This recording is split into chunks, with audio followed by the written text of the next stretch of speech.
রাধা রাধা এ রাধা কি হলো বাবা? তুমি এরকম ষাঁড়ের মতন হাম্বা হাম্বা করে চিৎকার করছো কেন? আরে চিৎকার করছি কেন সাধে? এটা কি? এটা হলো পোস্টার। ওই ঘরের সামনে ঝুলিয়ে দিবি আর যে আসবে তার কাছ থেকে প্রথমে 100 টাকা ফিস নিবি। 100 টাকা ফি? হ্যাঁ, টাকা ছাড়া কারোর সঙ্গে একটা কথাও বলবি না। কিন্তু ওতে কি লেখা আছে? এতে লেখা আছে মো জো সো মো। মো মানে মধ্যস্থ, জো মানে জরুরি, সো মানে সাধু, মো মানে মহান্তি। এক কথায় মধ্যস্থ জরুরি তো সাধু মহান্তি। ওরে বাপ রে বাপ! একদম হাসবি না। আরে কথাটা অনেক লম্বা ছিল তাই আমি শর্টকাট করে লিখেছি মো জো সো মো অফিস। অফিস? Yes office. যে জরুরি ভিত্তিতে বিয়ে করতে চাইবে সে আলফাত আমার কাছে আসবে। আমি তাকে ক্যাচ করবো। এটা ধর কি পয়সাটা লাগা, আমি ততক্ষণে ওই ঘরের ভেতর থেকে আসছি। হ্যাঁ, তাই যাও তাই যাও। আর আমি ততক্ষণ এই পোস্টারটা লাগিয়ে দেওয়ার ব্যবস্থা করছি। তারপরে ওই লোক যখন 100-200 টাকা ফিরে নেবে সেখান থেকে আমি কিছু টাকা হাতিয়ে নেব। তারপরে ওই মোবাইলে রিচার্জ করে ওকে ফোন করে বলবো, হ্যালো তুমি কেমন আছো? একটা ভালো নেই রে রাধা। ওরে ওরে ওরে আমার ক্যাশটা! এই কি একটা গন্ধ আসছে! হ্যাঁ, ওটা আমার গা থেকে বেরোচ্ছে। দেখি রে আমার ক্যাশটা! এ রাধা, তুই আমাকে জড়িয়ে ধরতে এসে দূরে সরে গেলি কেন? এই ক্যাশটা তুই প্যান্টে ইয়ে করেছিস নাকি রে? আমি না। তোর বাপ আমার গায়ে প্রস্তাব করে দিয়েছে।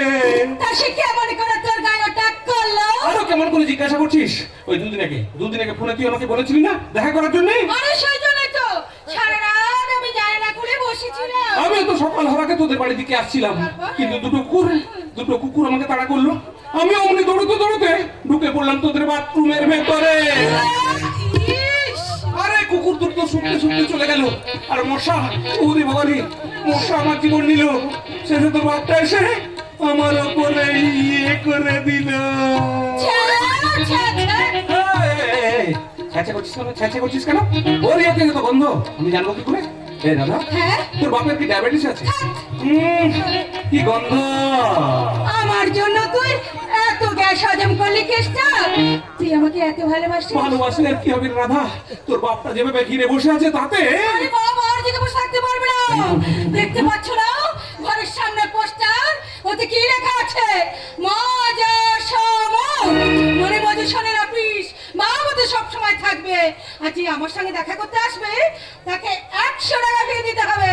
হ্যাঁ, তার মানে তোর সঙ্গে দেখা করার জন্য রোজ আমাকে 100 করে টাকা দিতে হবে। হ্যাঁ, কারণ আমার মতো রাধা তুমি কোথাও পাবে না। রাধা এ রাধা, কেউ কে এসেছে নাকি রে?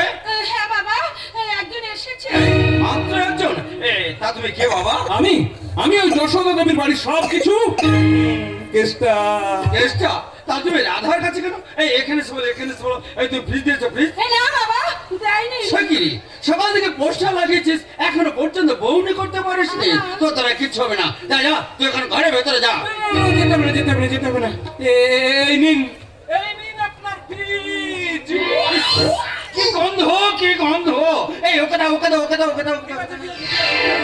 এই নাও। ইসালা, এ তো আমারই এর গন্ধ। তা বলছি বাবা, ঘেসটা সবার এর কি একই গন্ধ? আমি জানি না। তাহলে এখানে এসেছে কেন? কেন এসেছিলাম? হ্যাঁ, মনে পড়েছে। আসলে একটি মেয়েকে আমি ভালোবাসি, আচ্ছা। কিন্তু তার বাবা বিরিয়ানি করছে, তোমাদের ভালোবাসায় বাধা দিচ্ছে। হ্যাঁ, কিন্তু এ কথা আপনি জানলেন কি করে? আরে আমার নাম সাধু, মাথায় আমার জাদু। আমি মানুষের ছায়া দেখলে তার নাভির নিচে কি আছে সব বলে দিতে পারি। তাই নাকি? হ্যাঁ, আমার বাবা সব বাবার বাবা, সাধু বাবা। এই তো 7 দিন আগে একজন গর্ভবতী মহিলা এসে আমাকে বললো, সাধু বাবা, আমার ছেলে হবে না মেয়ে হবে? তা আপনি কি বললেন? তার সেই তো দেওয়া কথা শুনে রাগ তো আমার মাথায় উঠে গেল। আমি তাকে বলে দিলাম, তোর একটা বেড়াল বাচ্চা হবে। বিড়াল বাচ্চা? হ্যাঁ, মুখ থেকে বেরিয়ে গেল, কারণ আমার তো সেদ্ধ বাক্য না। আমার সেই কথা শুনে মেয়েটি আমাকে গালাগালি দিতে দিতে ওই ঘরের মধ্যে চলে গেল। চলে গেল। কিছুদিন পরে ঘরে এসে দেখি মিয়াও মিয়াও শব্দ হচ্ছে। দরজা খুলে দেখি সেই মেয়েটি একটি বিড়াল বাচ্চাকে কোলে নিয়ে বসে আছে। আর আমাকে দেখার সাথে সাথে সাষ্টাঙ্গে প্রণাম করে বললো, সাধু বাবা আমাকে বাঁচাও, আমার লোক অপমান ঘোচাও। আপনি তখন কি করলেন? তার সেই কান্না আমি আর সহ্য করতে পারলাম না। সঙ্গে সঙ্গে এই ঝোলা থেকে একটা মাদুলি বের করে ওই বেড়াল বাচ্চার গলায় ঝুলিয়ে দিলাম। সঙ্গে সঙ্গে সেই বেড়াল বাচ্চা বাচ্চা হয়ে কলেজে পড়াশোনা করে এখন মন্ত্রী হতে চলেছে। সত্যি সত্যি আপনি মানুষ নন, আপনি গিরি গোবর্ধন, গিরি গোবর্ধন। তা আপনি আমাকে বাঁচান সাধু বাবা। আরে হবে হবে সব হবে। ওই মেয়েটাকে আপনি আমার কাছে এনে দিন, আমি আপনার পায়ে পড়ছি। পা ছাড় কি গন্ধ বেরোচ্ছে। আমি তো বলেছি তাকে তোমায় এনে দেবো। আরে তো জ্যোতিষ বিদ্যা কিছু জিনিসের প্রয়োজন আছে। তা বলুন বলুন, আমাকে কি আনতে হবে বলুন। তেমন কিছু নয়, তুমি শুধু ওই 10 লিটার বাঘের দুধ সংগ্রহ করবে। 10 লিটার বাঘের দুধ? হ্যাঁ, কম হলে হবে না, কারণ 3 জুড়ি মিষ্টান্ন তৈরি করতে 10 লিটার বাঘের দুধ তো লাগবে। সাধু বাবা, ওই বাঘের দুধ আনতে গেলে বাঘ তো আমাকে খেয়ে ফেলবে, তখন এই মেয়ে ছেলে নিয়ে আমি কি করব? ঠিক আছে, তুমি যখন বাঘের দুধ সংগ্রহ করতে পারবে না তখন একটা কাজ করো, 1 লিটার, মাত্র 1 লিটার মাঝি কাংড়ার প্রস্তাব নিয়ে এসো। মাদি কাঁকড়ার প্রস্তাব? আরে কাঁকড়া যে প্রস্তাব করে এ তো আমার বাবার জন্মেও শুনিনি। শুনবে কি করে? বলতে শুনবে কি করে? এখন তো জ্ঞান ছেড়ে বিজ্ঞানের যুগ, তাই তো আমি তাক তুক ছেড়ে দিয়ে এখন এই মাদুলি দিচ্ছি। ওই মাদুলি হলে ভালো হয়। তা ওর দাম কত? এই একটা 500 টাকা দাম। ঠিক আছে, তাহলে মাদুলি দিন। আর তোমাকে কিন্তু 2টো মাদুলি নিতে হবে। দুটো? হ্যাঁ, একটা মেয়ের জন্য আর একটা মেয়ের বাপের জন্য। বেশ, তবে দুটোই দিন। তার আগে তুমি আমাকে টাকা দাও, টাকা।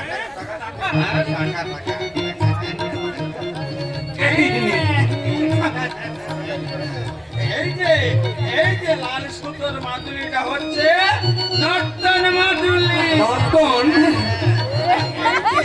এই যে কালো সুতোর মাদুলিটা হচ্ছে শয়ন মাদুলি। এই নর্তন আর শয়নটা কি? এই শয়ন মাদুলিটা মেয়ের বাপের হাতে বেঁধে দিলে শেষ হয়ে থাকবে, আর এই নর্তন মাদুলিটা মেয়ের হাতে বেঁধে দিলেই সে আস্তে আস্তে তোমার কাছে চলে আসবে। জল খাবো, আমি একটু জল খাবো। রাধা, এই রাধা, একটু জল নিয়ে আয় তো মা। আমি জ্বালিয়ে এসেছি বাবা। জল জল জল জল।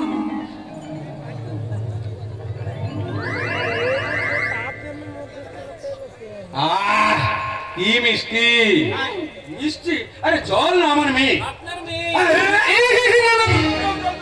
জল জল জল, ওই মিষ্টি জল খেয়ে না আমার আসল কথাটা মনে পড়ে গেল। আর আবার কি কথা? আপনি কি জানেন ওই যশোদা দেবীর নাম? হ্যাঁ। এত বড় কোম্পানির মালকিন, কিন্তু তার মেয়ের বিয়ের জন্য আপনাকে একটিবার যেতে হবে। আরে তার মেয়ের বিয়েতে তো কোনো অসুবিধা নেই। তার নাম শুনলে কত ডাক্তার, মাস্টার, নেতা, মন্ত্রী ছেলেরা একেবারে লাইন দেবে। না না না না না, আপনি যেটা ভাবছেন সেটা নয়। তাহলে বাধা কোথায়? আসলে মেয়েটি একটি পাগলি। হ্যাঁ, সেই জন্যই তো আপনাকে ডেকেছেন। আপনি যদি সময় করে ওর জন্য একটা পাত্র সংগ্রহ করে দিতেন। আরে দেবো, ওর জন্য আমি কষ্ট করবো, একেবারে জান লড়িয়ে দেবো। কিন্তু দেবে দেবে দেবে, আপনি যত টাকা চাইবেন ওরা দেবে। তাহলে পাগলি মেয়েরও বিয়ে হবে। তাহলে চলুন কথাবার্তা বলে ওই অ্যাডভান্স নিয়ে আসবেন। আজি? হ্যাঁ, আমি কিন্তু কার নিয়ে এসেছি। হ্যাঁ, তুমি গাড়ি নিয়ে এসেছো। এই, ঠিক আছে, তাহলে তুমি একটু এখানে দাঁড়াও, আমি ঘরের ভেতর থেকে কিছু জিনিসপত্র নিয়ে ওই গাড়ির কাছে আসছি। হ্যাঁ, তাই যাও। এই রাধা, এবার তুই এই মাদুলি গুলো কাজে লাগা। আরে ধ্যাত্তর মাদুলির নিকুচি করেছে।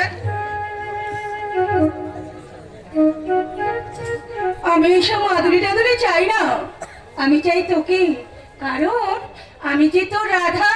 এ লম্কি তোমার রাধা, প্রেম করো না বাধা, দূরে দূরে মন থাকলে পরে যাই না সে তো বাধা। না না না না না না না, লম্কি তোমার রাধা, প্রেম করো না বাধা, দূরে দূরে মন থাকলে পরে যাই না সে তো বাধা। না না না না না না না, লম্কি তোমার রাধা।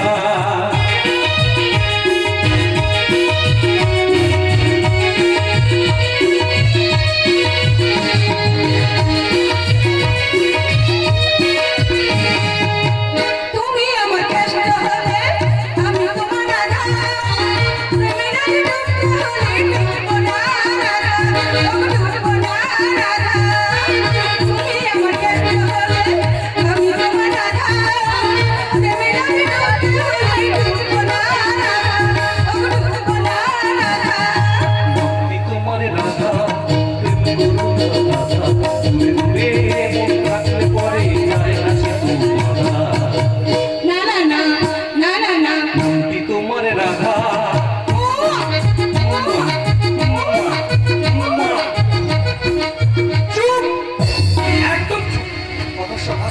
দিয়ে ডান্স তোমাকে করবে, 1 নম্বর কেস দিয়ে লক আপে ঢুকি, একদম হলো টাইট করে দেবো।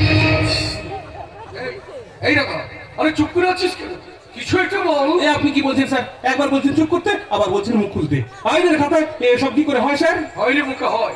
আমরা দেশের পুলিশ যখন যে দল সরকারে থাকি তাদের হয়ে যেমন আমরা কাজ করি, তেমনি আমরা যখন যা বলি সেই কথা মতো যদি চলতে হবে। কেন?